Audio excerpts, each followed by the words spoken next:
monsieur, bonsoir, je suis ravie de vous retrouver. Au programme de cette édition, 5 jours après le meurtre de Quentin par des antifascistes, toujours aucune arrestation. L'extrême gauche et le centre macroniste au pouvoir tentent de récupérer l'affaire à leur avantage. L'actualité, c'est aussi et encore l'affaire Epstein. Malgré les contrefeux, les révélations se poursuivent et dessinent les contours d'une véritable mafia mondiale. Et puis nous reviendrons également sur le nouveau cycle de négociations entre l'Iran et les États-Unis qui s'ouvre aujourd'hui à Genève, alors que Donald Trump menace de frapper Téhéran. Le système détourne le regard du monstre qu'il a fabriqué 5 jours après le meurtre de Quentin par des militants antifascistes. Des interpellations ont été annoncées dans une mise en scène politico-judiciaire déroutante. Le point d'Olivier Frère-Jacques. Une garde à vue, c'était le résultat de 5 jours d'enquête mardi en début d'après-midi. La personne arrêtée, un badaud qui avait proféré des menaces contre des candidats LFI dans Lyon, alors qu'aucun des auteurs identifiés n'a été arrêté. C'est la légitime colère qui est muselée, à tel point qu'à Toulouse, le préfet a même interdit des rassemblements en hommage à Quentin, officiellement pour éviter des affrontements. Selon les dernières informations, 5 des 6 principaux suspects ont été formellement identifiés. Des noms de militants d'extrême gauche circulent largement sur les réseaux sociaux. Des noms qui sortent et qui agacent la France insoumise et l'extrême gauche antifasciste, qui cachent d'ordinaire les noms de ses partisans.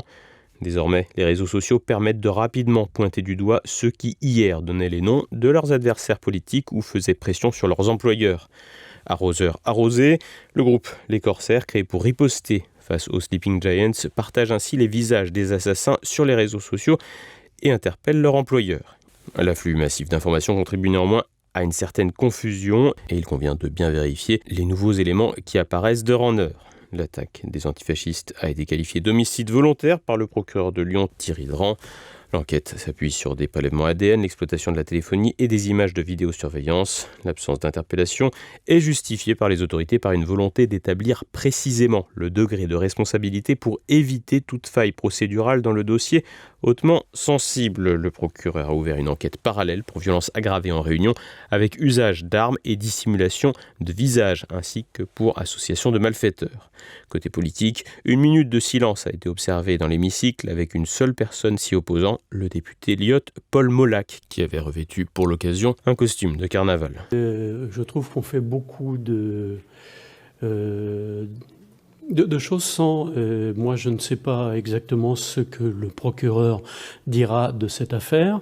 Il y a bien effectivement un crime qui a été commis. Pour l'instant, j'aimerais en avoir les tenants et les aboutissants avant de savoir si véritablement il faut faire une minute de silence ou pas. Un élu indigne, même la France insoumise n'avait pas osé, en dépit de déclarations surréalistes de ses cadres, notamment le président de la commission des finances, Éric Coquerel, qui a menti éhontément sur les plateaux de radio. Ni de près ni de loin, nous n'avons à voir avec cette mort. Tout simplement parce que tout le monde sait, enfin, du moins les gens qui veulent bien écouter ce que dit France Insoumise depuis des années, c'est que nous rejetons toute violence politique. Des propos en totale contradiction avec les discours tenus par le fondateur du mouvement, Jean-Luc Mélenchon. À la négation de la violence encouragée par le chef de file des Insoumis s'ajoute dans la bouche des dirigeants du parti une négation du lien entre l'organisation Jeune Garde à l'origine du meurtre et des Insoumis. Que la doctrine de la Jeune Garde, ça a toujours été la même. Ça a été, on n'attaque pas, on n'est pas violent, on ne vient pas mettre des coups aux gens. Mais quand on est attaqué, oui, quand on est menacé de mort par des gens, eh bien, la légitime défense, c'est quelque chose qui existe. Raphaël Arnaud a été porte-parole et fondateur de la Jeune Garde depuis qu'il a été élu député. Il n'exerce aucune fonction, aucune responsabilité dans la Jeune Garde. Il n'a aucun rapport avec ces événements. Pas violent, pas lié à la Jeune Garde, tout ce que disent ici les Insoumis est faux. Que je ne te dois rien, je ne te connais pas, faites-tu la gueule. Le droit de filmer. Vous pétez la gueule. Attendez, ramenez-nous le scalp et qu'on n'en parle plus.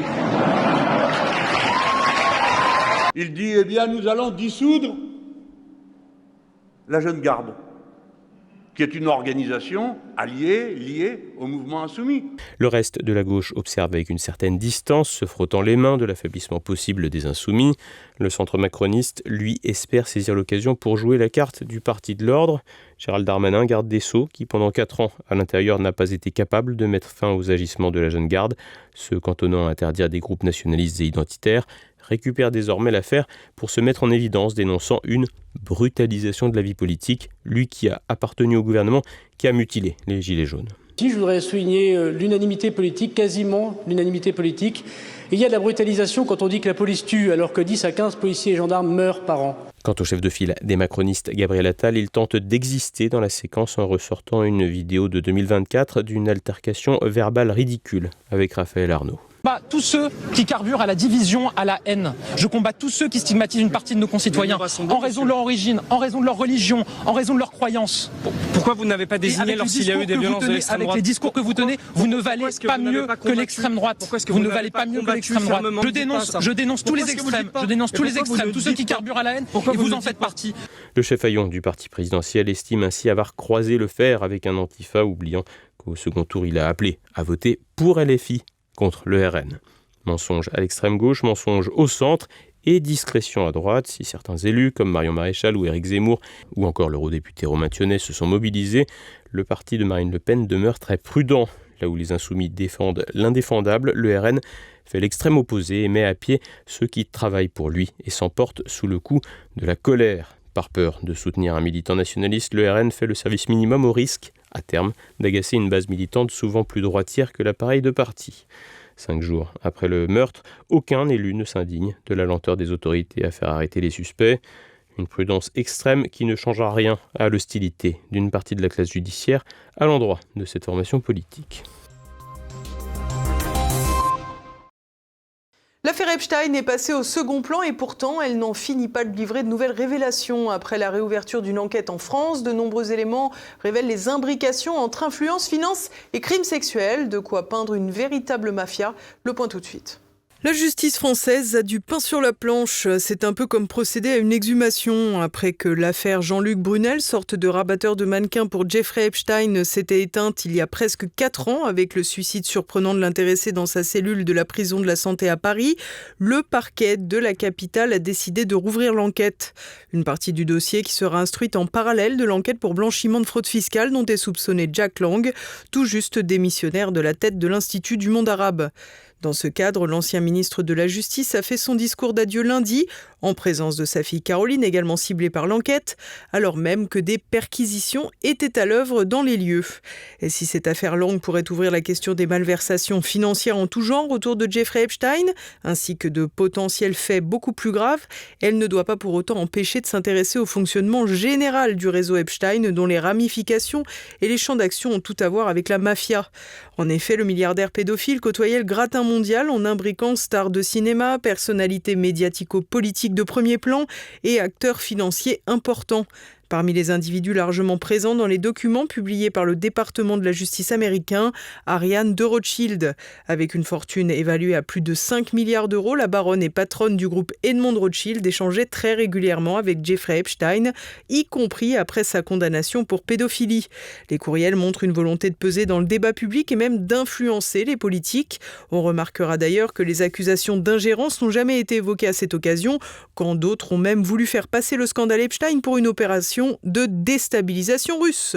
Ariane de Rothschild est pour sa part inconnue du grand public. Elle a simplement accordé quelques entretiens sans éclat, comme celui-ci. Je pense que le pouvoir, c'est avant toute chose, c'est l'exercice du pouvoir. Et dans l'exercice du pouvoir, c'est être conscient des responsabilités qu'on accepte de prendre. En 2016, Ariane de Rothschild écrivait à Jeffrey Epstein qu'elle déjeunait avec Emmanuel Macron, lequel venait tout juste d'officialiser sa candidature à la présidentielle de 2017. Rappelons que la campagne d'En Marche a commencé discrètement par une énorme levée de fonds, notamment aux États-Unis. Par ailleurs, les médias français ont consenti à évoquer le cas de Fabrice Heidan, ce diplomate envoyé par le Quai d'Orsay aux États-Unis avant d'être rapatrié en catimini en passant par le Canada pour échapper au FBI et son enquête sur une affaire de pédocriminalité. L'affaire était tellement connue qu'elle était racontée dans un ouvrage du journaliste français Vincent Jauvert, dans son livre La face cachée du Quai d'Orsay. On sait d'ailleurs depuis quelques jours que le turbulent Fabrice Heidan avait aussi fait l'objet d'une enquête pour tentative de corruption de mineurs en France, quand il était le conseiller d'Audrey Azoulay, alors directrice générale de l'UNESCO. L'enquête avait fini classée sans suite. Les magistrats qui travailleront sur le nouveau volet de l'affaire Epstein devraient donc se pencher sur les antécédents, même s'il est peu probable qu'ils désavouent leurs confrères. Au moment des récentes révélations, Fabrice Heidan a été suspendu de ses fonctions chez Engie. Avant, il avait occupé un poste dans le groupe Edmond Rothschild comme lobbyiste international. Il servait visiblement d'intermédiaire et assurait la logistique, notamment pour verser des sommes d'argent à des décideurs publics. C'est lui qui aurait organisé les transactions exécutées en faveur du diplomate Terje Lord Larsen, qui déjeune aussi avec Ariane de Rothschild. Des montants jusqu'à 250 000 € sont ainsi transmis depuis les comptes d'Epstein aux Norvégiens. Des affaires d'influence et de gros sous qui ne peuvent être déconnectées de l'omniprésence de la pédocriminalité du dossier. Outre les condamnations et les accusations contre Jeffrey Epstein, outre les accusations contre Fabrice Heydan en France ou aux États-Unis, les abus sexuels sur des enfants sont une véritable toile de fond de l'affaire Epstein, dont certains documents évoquent même des images de torture, des crimes d'une gravité extrême, invisibilisés dans les documents publiés par le département de la justice, qui s'inscrivent dans une logique de compromission, de quoi commencer à comprendre les détours d'une gigantesque mafia mondiale de décideurs bien au-dessus de ce qu'il reste de nos démocraties. L'Iran, toujours sous pression des Américains, alors que Donald Trump a envoyé un deuxième porte-avions près des côtes. Un nouveau cycle de négociations débute ce mardi à Genève. Reste à voir si les exigences américaines seront à la hauteur de ce que le régime iranien peut raisonnablement concéder. Le décryptage de Nicolas de Lamberterie. Un nouveau cycle de négociations Iran-États-Unis s'ouvre aujourd'hui à Genève, au sein de l'ambassade d'Oman, qui accueille donc les deux parties. Depuis la guerre des 12 jours Israël-Iran en juin 2025, qui s'était conclue par un bombardement américain sur l'Iran, les tensions entre les États-Unis et l'Iran ne sont jamais réellement retombées. Et désormais, depuis plusieurs semaines, les Américains procèdent à l'acheminement d'une considérable armada à proximité de l'Iran qui permettrait de bombarder très lourdement le pays. Le programme nucléaire iranien et la possession d'uranium enrichi par Téhéran semblent toujours être la source des désaccords, même si la presse fait régulièrement d'écho d'autres demandes américaines beaucoup plus extensives. Difficile de démêler le vrai du faux du bluff, mais en tout état de cause, Donald Trump reste extrêmement menaçant en cas d'impossibilité de conclure un accord. Et dans un contexte tendu et incertain, chacun semble tenter de jouer sa carte. C'est notamment le cas de Reza Pahlavi, le fils aîné de l'ancien Shah d'Iran, qui vit en exil depuis la révolution de 1979 et qu'une partie des médias mainstream promeuvent largement auprès des opinions publiques occidentales. Depuis quelques mois, Pahlavi est parvenu à se retrouver une visibilité conséquente au sein du monde occidental, auquel il s'efforce de se poser comme une option réaliste en cas de changement de régime en Iran. Interrogé sur TF1 LCI, Reza Pahlavi a sans ambiguïté exprimé son souhait de voir ce changement de régime être appuyé par une intervention militaire des États-Unis. Je suis absolument pour un détachement complet du nucléaire militaire, bien entendu. Et même, je dirais, dans ce cas, dans le nucléaire civil, parce qu'on a déjà dépassé ce cap. L'Iran s'apprête beaucoup mieux à des énergies renouvelables non nucléaires, par exemple le solaire. Toute dernière question, si vous êtes au pouvoir, est-ce que l'Iran cessera de financer les mouvements terroristes, les Houthis au Yémen, le Hezbollah au Liban ? Bien sûr. Écoutez, ce régime a toujours été pour la guerre. Nous sommes pour la paix, la stabilité. Toutefois, selon Morgan Lotz, auteur de plusieurs ouvrages sur l'Iran, Reza Pahlavi ne constitue absolument pas une alternative crédible qui serait susceptible de prendre la relève en cas de renversement ou d'effondrement de l'actuel régime iranien. L'option de Reza Pahlavi, le fils du Shah Mohammad Reza Shah Pahlavi déchu en 1979 lors de la Révolution, n'est absolument pas crédible pour gouverner l'Iran. En effet, cet individu n'a aucune expérience politique, de même qu'il n'a jamais réellement travaillé. Sa seule formation est d'être pilote de chasse dans l'armée américaine. Reza Pahlavi est absolument détesté des Iraniens. En effet, celui-ci a quitté l'Iran à l'âge de 19 ans et est complètement ignorant de la réalité de l'Iran actuel et des aspirations du peuple iranien. De plus, Reza Pahlavi n'a pas eu un seul mot de compassion pour les civils iraniens tombés en martyrs sous les bombes israéliennes. Ce proche de Benjamin Netanyahou l'a même soutenu ces bombardements. Reste à voir maintenant comment vont se dérouler les négociations, notamment au sujet du nucléaire. Selon Morgan Lotz, une partie du problème vient précisément des sanctions prises par Donald Trump contre l'Iran en 2018 durant son premier mandat. En ce qui concerne la question de l'uranium, l'Iran avait passé un accord avec les États-Unis en 2015, le fameux accord sur le nucléaire, au temps de l'administration de Barack Obama. Les Iraniens avaient l'obligation de vendre leur excédent d'uranium enrichi aux Russes. L'une des premières sanctions prises par Donald Trump en 2018, juste après sa rupture unilatérale de cet accord, c'était intervenu en mai 2018, l'une de ces premières sanctions fut donc l'interdiction de cette transaction. Du coup, du point de vue de leurs accords internationaux, les Iraniens se sont retrouvés dans l'interdiction de conserver leur uranium enrichi, mais aussi de le vendre aux Russes, conformément à leurs obligations. En clair, ce sont les décisions passées de Donald Trump qui ont contribué au problème. Reste donc à voir si les négociations actuelles viseront à résoudre réellement le différend ou à chercher un prétexte pour demander toujours plus de concessions à l'Iran dans le but d'en faire un État paillasson de type Jordanie, c'est-à-dire sans souveraineté, sans armement et bien sûr sans politique étrangère ou commerciale autonome. Les premiers échos de ce mardi matin font état du côté iranien du fait que les demandes américaines au sujet du nucléaire iranien semblent raisonnables et pourraient donc éventuellement aboutir à un accord. L'une des pistes envisagées par le pouvoir de Téhéran pour trouver un terrain d'entente avec Washington pourrait également consister à passer des accords économiques pour essayer peut-être d'obtenir une levée ou un allègement des très lourdes sanctions économiques qui asphyxient l'Iran et contribuent à la souffrance de ses citoyens. En attendant, chacune des parties continue de rappeler qu'elle dispose des moyens de frapper durement l'adversaire en cas d'attaque. En clair, bien malin ou bien informé, celui qui pourrait prédire si les négociations Iran-États-Unis aboutiront à une conclusion heureuse ou à une déflagration incontrôlable. Et nous poursuivons avec l'actualité en bref, avec Renaud de Bourleuf. Et le Front républicain, c'est valable, y compris pour faire barrage au Rassemblement national s'il y avait un candidat LFI ? Je ne mets pas un signe égal et je ne le ferai jamais. Et je voterai face au Rassemblement national pour une chèvre. N'importe qui, je m'en fous. Eurodéputée et pas très inspirée, Aurore Lalucq, membre du micro-parti Place Publique de Raphaël Glucksmann, a rappelé que pour l'essentiel des troupes à gauche, le Rassemblement national demeurait l'ennemi.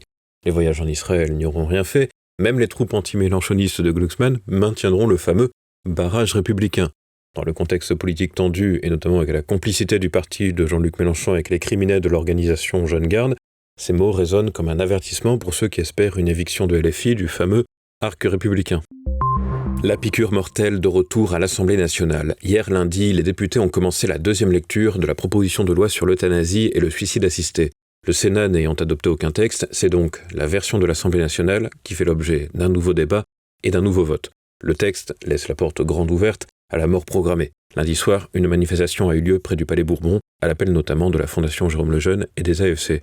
Des soignants, des personnes malades et éligibles et leurs proches ont fait part de leurs inquiétudes. Ça m'inquiète parce qu'on n'aura plus la possibilité de faire notre travail. Ce projet de loi actuel donne un délai maximum de 17 jours pour traiter la demande d'un patient. Or, pour soulager un patient, parfois ça nous prend bien plus de temps. Et si je vous donne un exemple, il y a des patients qui ont souvent un syndrome dépressif en lien avec leur grande souffrance. Si on met en place un traitement, alors bien sûr il n'y a pas que le traitement qui va soulager la dépression, mais si on met en place un traitement, il faut au moins un mois avant d'avoir une efficacité de ce traitement. Donc ça montre bien qu'on va plus pouvoir faire notre travail avec ce projet de loi. Mes inquiétudes sont pour le retour de l'article 4 avec l'euthanasie de masse qui est toujours maintenue. On doit vraiment prendre en considération qu'il y a 35 millions de maladies chroniques qui sont concernées.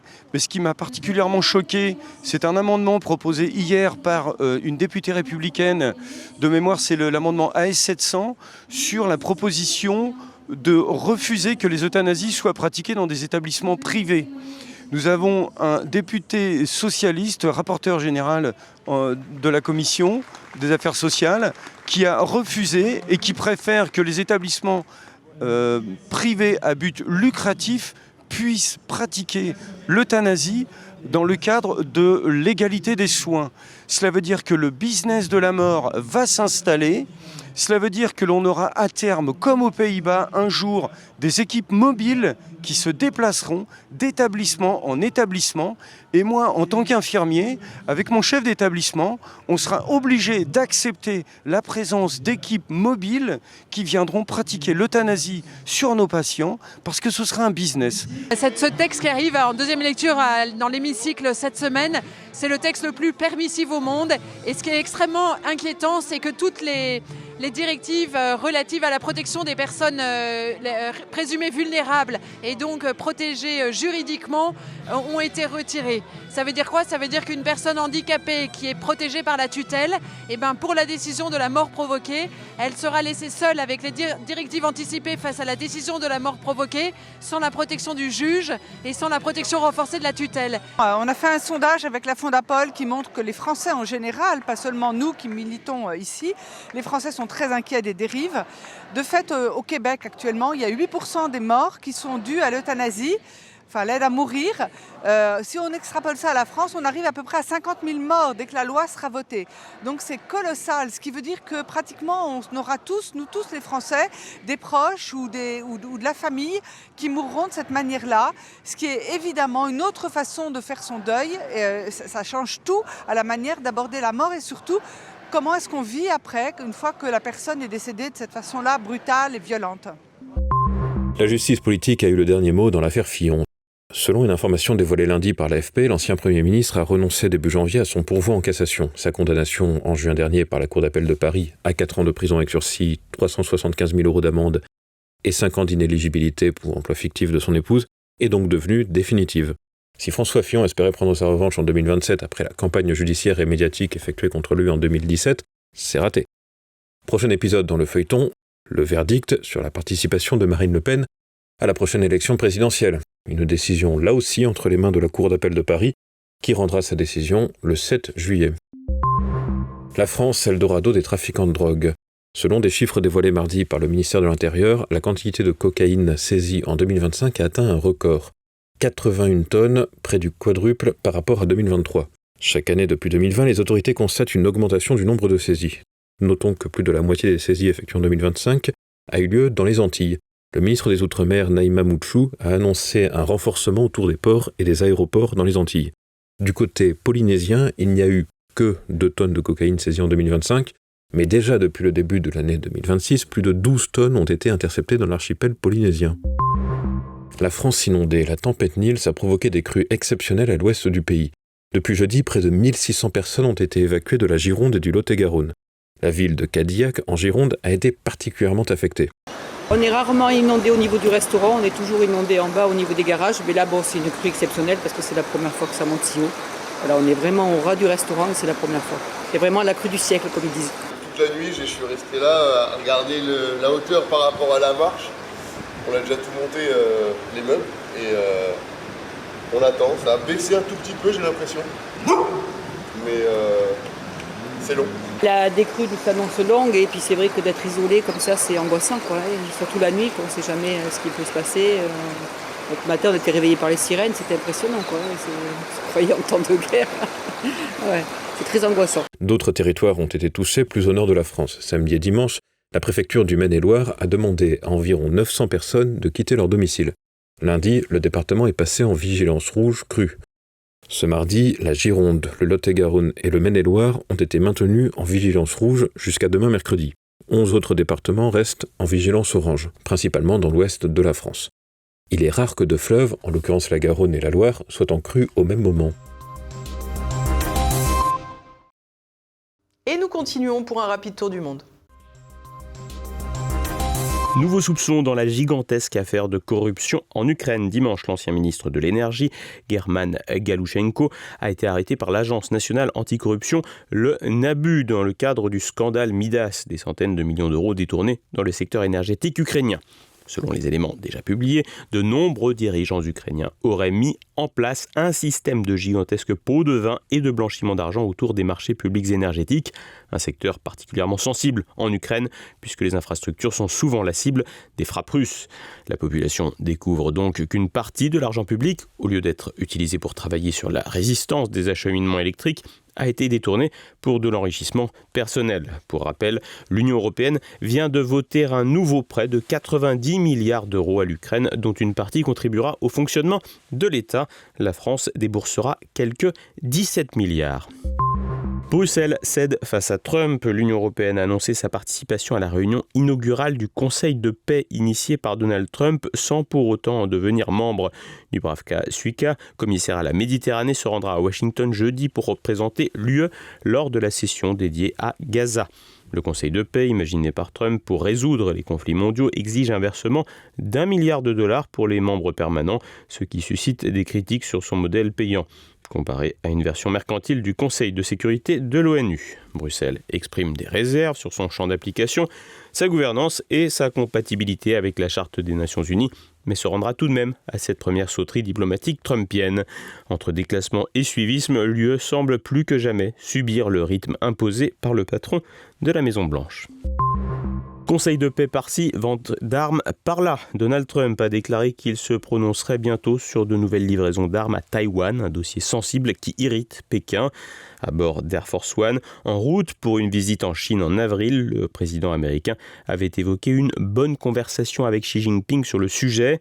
Washington, principal fournisseur d'armes à l'île, a récemment approuvé une vente de 11,1 milliards de dollars, incluant missiles et drones, la plus importante depuis 2001, provoquant un déploiement militaire chinois massif autour de Taïwan. Le président chinois a conseillé à Donald Trump de faire preuve de prudence. La nouvelle stratégie de défense américaine pour 2026 met l'accent sur la dissuasion face à la Chine, sans mentionner explicitement Taïwan. Le président taïwanais, Lai Ching-te, propose 40 milliards de dollars supplémentaires pour la défense, dont un T-Dome, inspiré du dôme de fer israélien. Après l'intervention au Venezuela et les frappes et menaces contre l'Iran, Washington pourrait également s'immiscer un peu plus dans l'espace Indo-Pacifique. Et voilà, nous approchons de la fin de cette édition. Dès à présent, retrouvez Choc du Monde. Édouard Chanou a reçu le géopolitologue Alexandre Delval pour évoquer les négociations de Donald Trump sur l'Iran et l'Ukraine à Genève. Il faut que l'Occident se déglobalise comme l'Amérique est en train de se déglobaliser. Nous assistons à la déglobalisation de l'Empire américain. C'est pas la fin de l'Empire américain. Trump est un impérialiste, mais un impérialiste régional, hémisphérique. C'est la fin du globalisme de l'Empire américain. Et si l'Europe continue à être le seul défenseur de l'OIL, l'ordre international libéral, le globalisme, elle sera le dindon de la farce parce qu'elle n'est pas dans le réalisme. Elle est dans l'exportation d'un système à l'extérieur qu'elle n'arrive même pas à défendre dans ses propres villes. Et c'est à présent le moment de se quitter. Merci à tous pour votre fidélité. Rendez-vous demain, même lieu, même heure, pour une nouvelle page d'actualité. Portez-vous bien. Bonsoir.